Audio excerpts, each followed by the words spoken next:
Может, это будет странно для вас, но это считается нормальным для племени, которое мы посетили.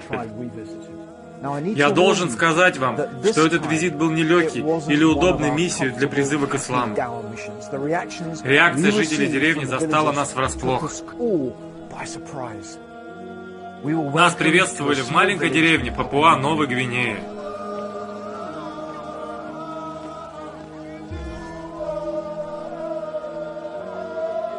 Благодаря разрешению ихнего лидера, мы определили послание ислама для каждого племени. Только один единственный Бог заслуживает поклонения, и никто не имеет права на это. Призывая к исламу, мы задали наш обычный вопрос: кто хочет принять истинную исламскую религию? Субханаллах, вместо того, чтобы поднять руки, чтобы засвидетельствовать шахаду, молчание обрушилось на них, но никто не поднял руки. Вместо этого они выразили свое разочарование и начали подвергать сомнению наше намерение. Мы были численным меньшинством в отдаленной деревне на другом конце света. Так что мы сделали? Как мусульмане, мы верим в посланника Иисуса. Кроме этого, вы можете найти имя Иисуса в Коране. Существует целая сура, носящая имя его любимой матери, Марьям. И мы продолжали призывать, мы продолжали совершенствовать наш призыв и продолжали отвечать на их вопросы. Мы подчеркнули сходство между исламом и христианством. Мы показали им, как выполнять молитву шаг за шагом.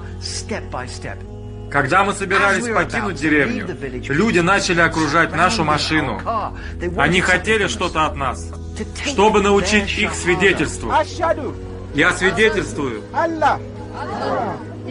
что нет Бога, кроме Аллаха. Отдаленная деревня от Папуа-Новой Гвинеи, о которой вы, возможно, раньше не слышали, осознали истину и приняли ее. Сегодня в Папуа-Новой Гвинеи есть небольшая группа мусульман. В будущем их будет тысячи, иншаллах. Вот как все начинается. Задайте себе вопрос: вы хотите участвовать в этой награде от Всевышнего?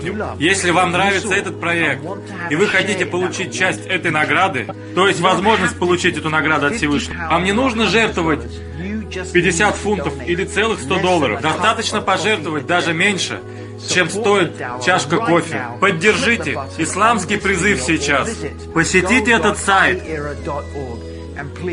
И, пожалуйста, опубликуйте это видео. Пророк, саллаллаху алейхи вассалям, сказал, что если один человек принимает ислам посредством вас, это лучше для вас, чем весь мир и все в нем. В прошлом году у нас было более 4000 шахад. Все, что вам нужно, это пожертвовать меньше, чем стоит чашка кофе. И вы будете участвовать в награде от Всевышнего каждого одного хорошего дела, которое делает новый мусульманин.